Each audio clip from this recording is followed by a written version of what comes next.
Hi everyone, Dennis here from Pixel Shade. So welcome to another episode of Quickbits. This is the series where I share the latest information of all the ongoing projects here at Pixel Shade. And it is a format where I tend to be less scripted and talk more casually to you guys with like hopes and aspiration of one day being able to deliver more frequent updates because those have been sorely lacking lately. In this episode I will go through a couple of things. First off, we have my main project, Unsung. This one has been kind of trouble-ridden lately after the last engine upgrade. But luckily, it seems we have a solution now, and I'm really excited to tell you about it. Secondly, we have Christoph or KK's upcoming Doom engine, Dread. I would love to show you some graphical teasers of the game, the new graphics that I've been working on, and also some insight, or at least my point of view, why this project is so interesting for the Amiga community. So stick around for that. And then lastly, and let's be honest, that's why you all are here, the Street Fighter II demo for the Amiga. I would like to share some of the progress in that project as well. So stick around and I'll show you what's happening in the shade of the pixels.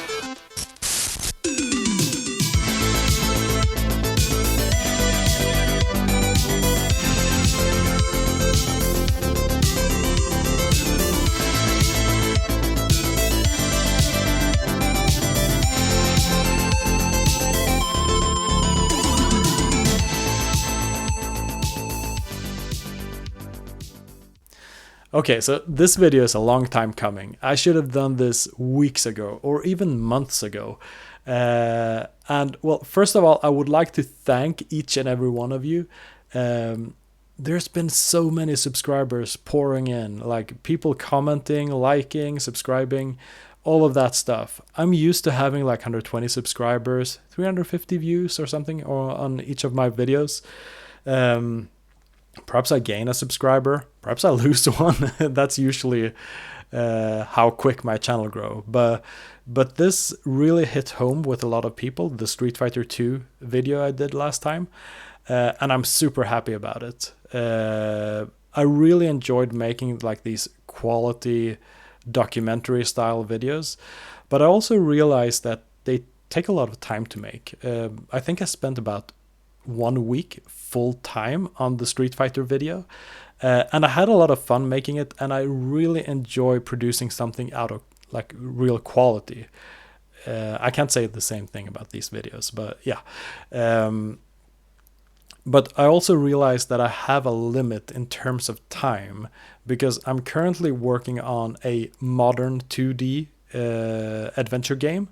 I have 2 retro projects, and I also have a YouTube channel. If I was a YouTuber that aspired to become a full-time YouTuber, this was probably the route I would go, to just make kind of like documentary style videos. But now I realize that I kind of need to mix things up, and I hope you guys are okay with that, realizing that I'm actually, like most of the time, I'm actually working on these projects, but I really want to do the YouTube thing and share a lot of things with you. But I hope to be able to do that, and we will speak about that in the end of the video. So please stick around for that, because I want you to be a part of this YouTube journey. Okay, so let's start off instead with the first topic of today's Quick Bits, and that's Unsung, my main project. I guess I owe you guys some kind of explanation of what Unsung actually is, and it started about 6 years ago, the project, and funnily enough, it started with Flappy Bird coming out, because I was working within the banking industry and I was pretty tired of my life and working as a system developer professionally, and I wanted to do something else with life, and that kind of showed me a vision of just being able to do a simple game for phones could actually be a viable practice, and that's where Unsung started.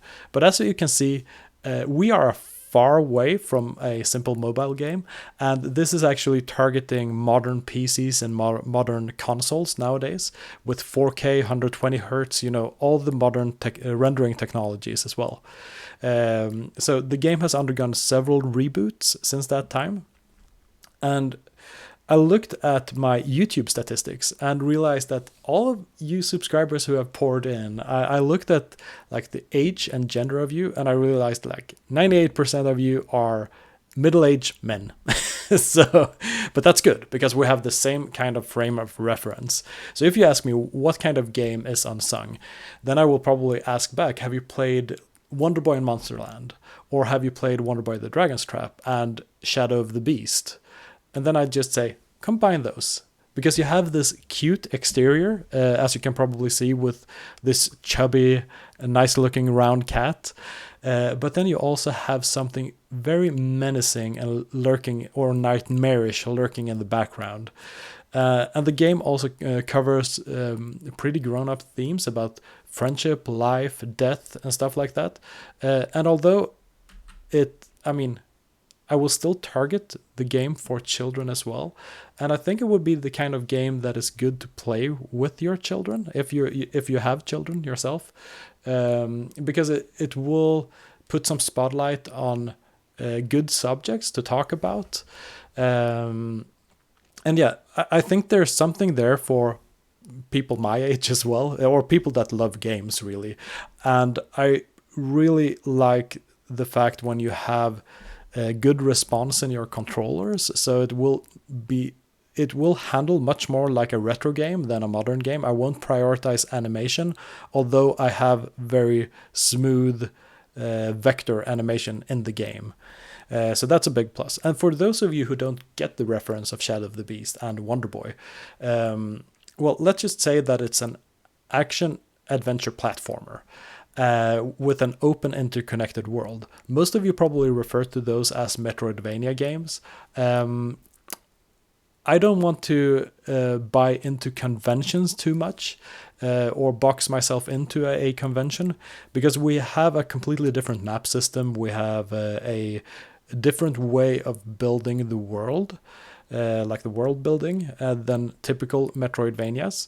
So I actually hope that there will be something very unique with this game, although you will find like a lot of conventions. Like when you're making a platformer, there will be a lot of conventions in that game mechanics, of course.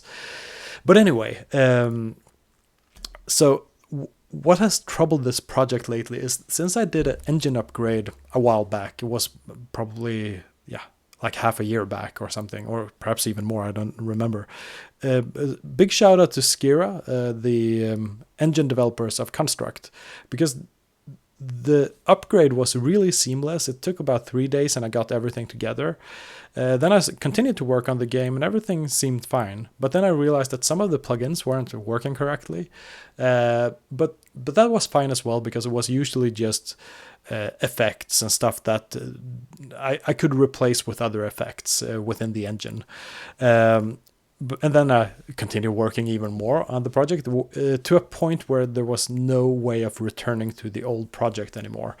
And then I realized when I was re-importing an animation, I got a lot of trouble with that. Because I got the duplicates of all the 2D objects connected to an animation. And the issue with this is that Construct's visual scripting is connected to either 2D objects or families of 2D objects. So whenever I import something, I get all of these new copies of them, and the animation is targeting those instead. So every line of code I have that is referring to the old objects, they're linked together. So as soon as I remove those objects, all the scripting will be deleted as well. And then to make this work, I need to do a find and replace on all the references. And it's just a terrible workflow, and there's so many issues where things can go wrong. So I really tried to do something else with the project, working on like the world building, creating new levels, but it was really hard to validate like the fun factor when I couldn't do boss design, enemy design, and stuff like that. And because of this, and a lot of things that have happened in the previous year for me personally, I have been kind of bummed out, and it has been much harder to commit to this project. But luckily, it seems now I've been working with Brash Monkey, the ones that makes the animation plugin. So big shout out to Mike and Edgar. We've been working towards Skira and trying to find a solution for this project or this plugin together, and we finally did. So now I have fully working animations again. I can continue with the game like I used to, and I'm so happy about that. But now I realize that I only have like one dependency left, and it's on the camera plugin, and I use it to make like smooth animations for the camera. And that's like the last third-party plugin I have. So I only use the camera plugin and the animation plugin. So what I will probably do in the next weeks is to rewrite the camera system and make something within the engine itself, because I have 100% confidence in Skira. As long as you're kind of working within their engine, it's actually kind of hassle-free. It's just that in the beginning of the project, I took so many shortcuts by using plugins from other places, and I shouldn't have done that because it kind of bit me in the butt now afterwards. But yeah, there's no reason to be sad about it. I should just continue with the project. And it's exciting because Nordic Game Developer Conference is coming up, and I'm going to join that as well. So I have a really, really strict schedule now. So let's just continue with the next topic, which is Dread. Okay, I don't really know where to start with Dread. I've been involved in the project for quite a while, but it has been quite a steep learning curve for me. But I figured that I could always start off with telling you what it is about if you don't know already. It is a Doom engine for the Amiga 500 lineup of computers and upwards. And for me, what is truly exciting about this is not only that it's a Doom engine, but also that it is a engine and a tool for people to use. And this is great for the Amiga community, because once this actually becomes a thing and people learn how to use both the tool and the engine, we can actually see an upswing of pseudo 3D shooters or different kind of pseudo 3D games for the Amiga lineup of computers. And that is the exciting part, because I think what kind of limits the development on the Amiga side right now is that there's a steep learning curve of needing to learn how to deal with assembly or C and really hardcore coding, just setting up the environment. Even for me, even if I also have some experience of assembly programming, but since I lack the time, it's really hard to commit and just set up the environment to get going, because there's so many different things in life you need to kind of have time for. But I think this engine will actually help out, because you can make levels through Doom Builder instead of doing them in some kind of custom tool. And then also you have the tool that KK has created, which you can easily edit and manipulate through text files. And it's actually kind of nice.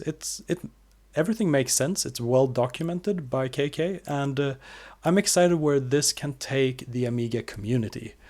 But for me, getting involved in this project, I'm super happy that John Tsakiris is a part of it. He's a really good pixel artist. The latest 5 years or so, I've been concentrating on high resolution art. So in the beginning, I was more thinking that I would help out with, setting up like the graphical style of the game, perhaps doing like the box art or like art for the manual. But eventually I kind of lean towards like the pixel art, and I would really like to help out more in the game. And luckily, John was there. He's a really good pixel artist, and I learned a lot from him. I could bring my experience as a high-resolution digital artist and also kind of learn the tips and tricks about pixel art from John. And this has really helped me evolve as a pixel artist. and I'm just starting out to help out. So in the first engine release, it will be released as a demo with a demo stage. And this demo will be based on free Doom assets. Initially, KK did, he had his own palette, and he was the one that imported like all the initial assets as well. And this is what I refer to as programmer graphics.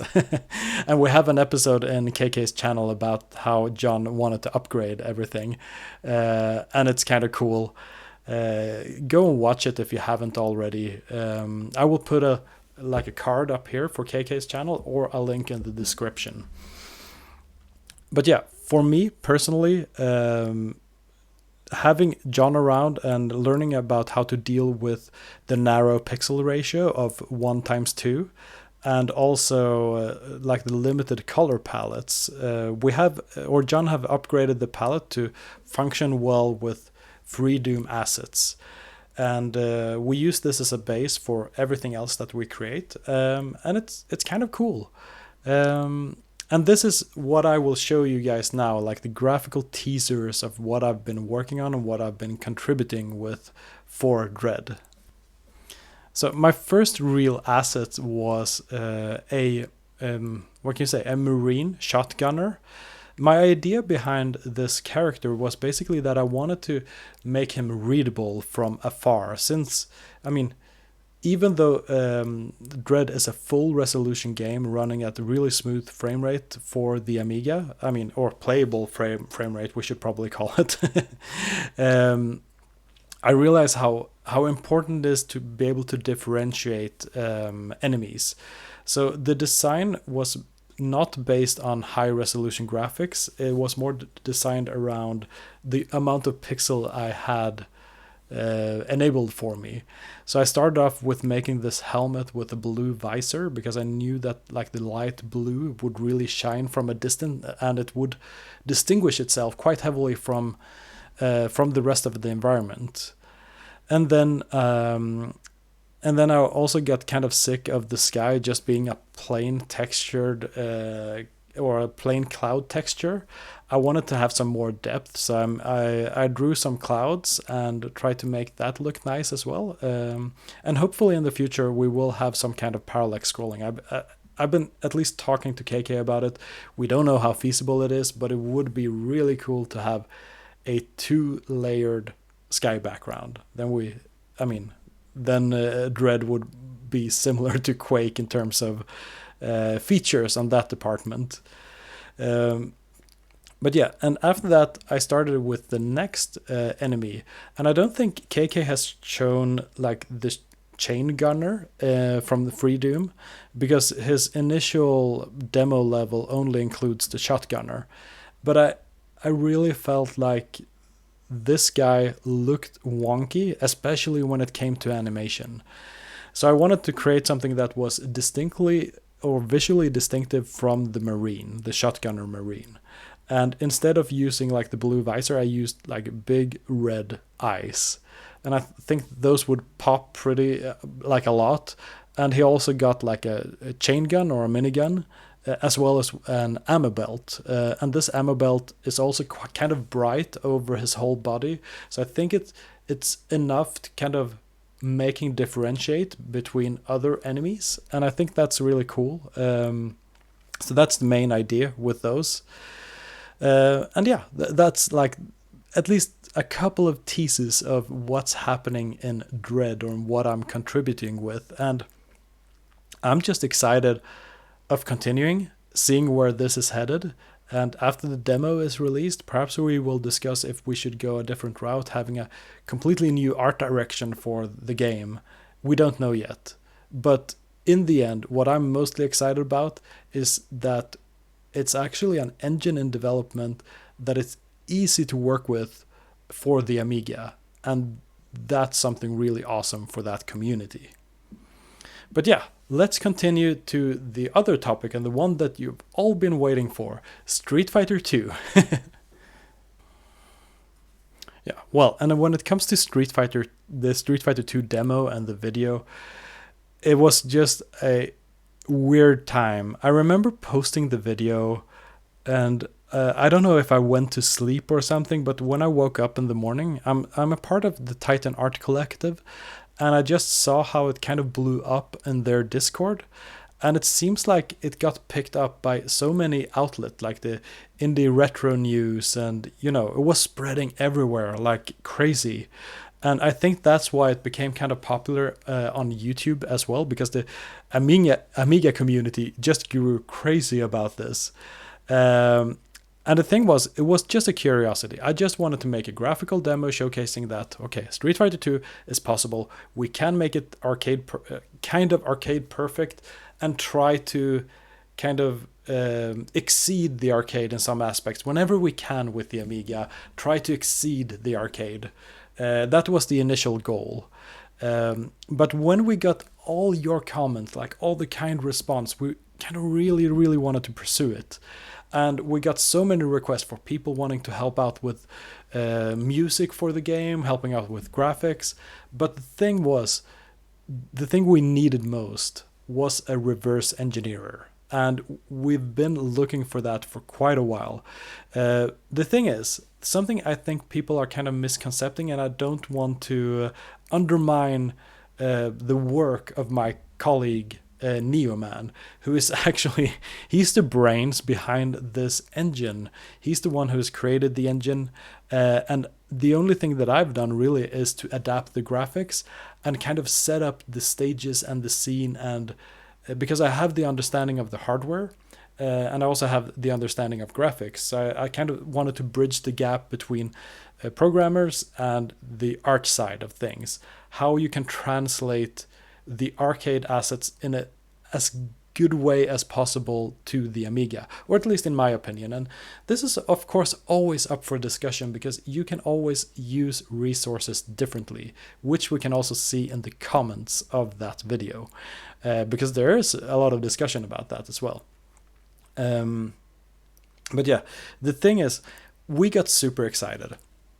Neoman got super excited, and we were like, okay, we're gonna work on this 100%. And we had been reaching out to like Street Fighter 2 Platinum, who has already done a lot of reverse engineering when it comes to Street Fighter 2. But the thing is, we haven't gotten a response like getting him on the team or anything like that, or even kind of like help about the reverse engineering. But the thing is, Neoman is an exceptional developer. I know some assembly programming, and I could probably reverse engineer, I would say, Tetris for the Game Boy, the original Game Boy. That's about the scope of my abilities if I put time and effort into it. But Street Fighter 2 is such a complex game, but Neoman is such a good developer, like crazy good. So he started out like doing some of the reverse engineering himself. But eventually we came to a point where we realized that this is a lot of work. Neoman has a family. He has several, like me, he has several ongoing projects at the same time. And he also noticed that this is a massive undertaking. It really is. So currently we're at a stage where we still want to pursue it, but it's too much work for us alone, we feel, because this would never be just us making a game using assets and writing for the Amiga. This engine would hijack the code of the arcade, the collision boxes, everything you know and love about Street Fighter would be arcade exact, and that's our primary goal for the project. But that would require a lot of time, and I don't think neither Neoman and I have that amount of time. So we really need to kind of look at this and look at how should we focus in a way that makes sense. And currently it doesn't make sense to continue with the Street Fighter 2 demo.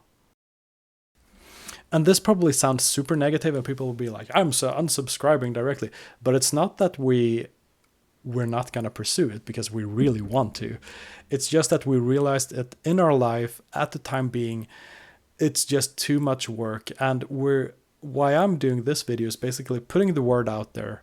We're looking for a reverse engineer. Before, like, we're doing audio or graphics or anything, I can still continue doing like the technical stage design, dividing it up and dividing up the resources for the stages. I know how to do that, and I could also continue doing videos like that. So please let me know if you would like to see what other stages could look like, if I should report on that or do it as curiosities, and it could be used for future projects of Street Fighter 2, but that's up for you to decide.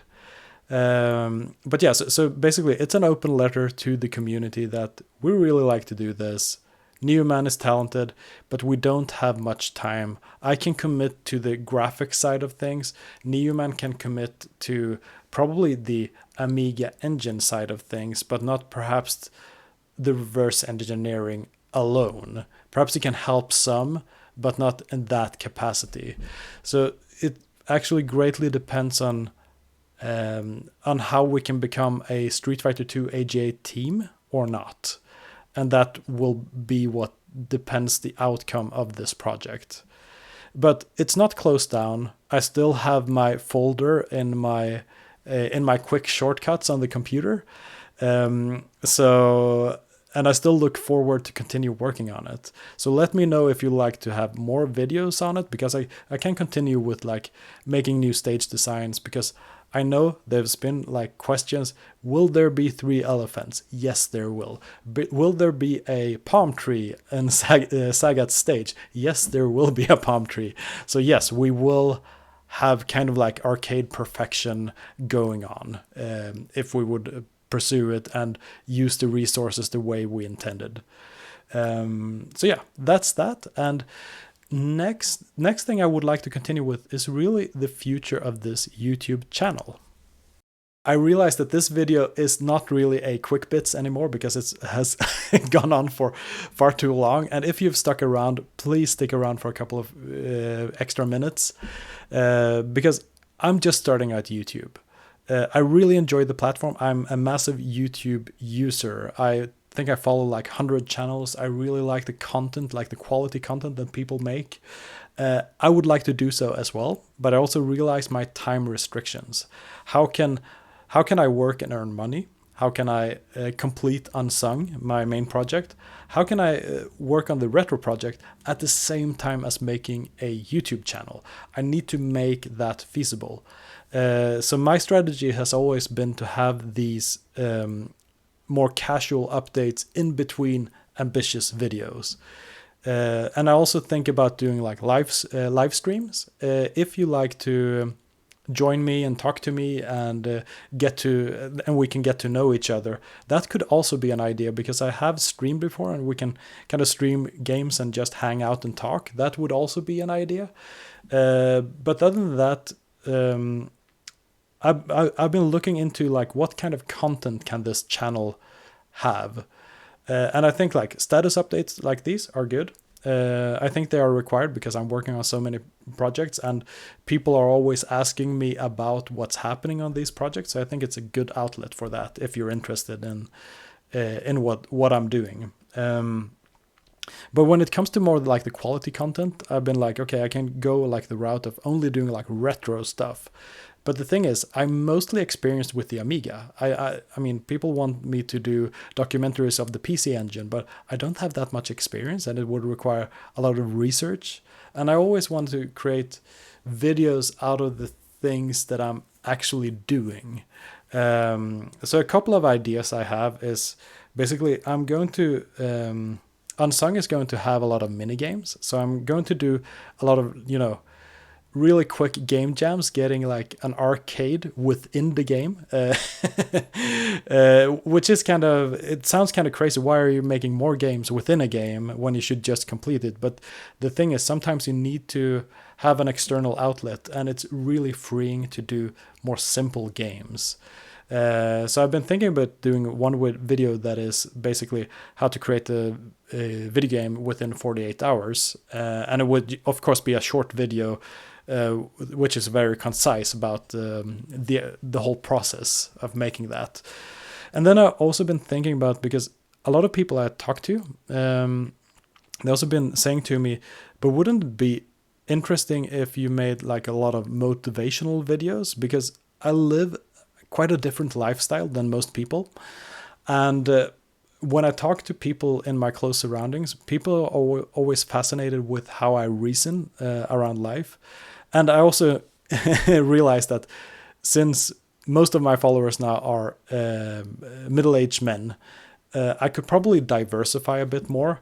And if I target like the softer values of game development as well, because these inspirational videos they will still be about game development, but I'm going to target it in a way that it should be inspiration for people that want to pursue something that they're really passionate about, and also help people in life gaining more control over their lives, gaining more time to do the things that they truly cherish in life. So I've been thinking about going that sidetrack, but I don't know how that would come across for all of you followers who have joined me up until this point. I'm still trying to navigate through this YouTube thing. So please let me know in the comments down below what you think. What would you like to see on the channel? Would you think that the content that I'm currently discussing, as well as like tutorial contents and stuff like that, would that still be interesting for you? So yeah, I need to cut this video. I shouldn't say cut it short, because it's not short, it's like way too long. But thank you so much for listening to my rambling, and I'm really looking forward to your comments. I will try to reply to as many as I can. So thank you so much for watching, and stay safe out there, and hopefully I'll see you in a bit. Bye.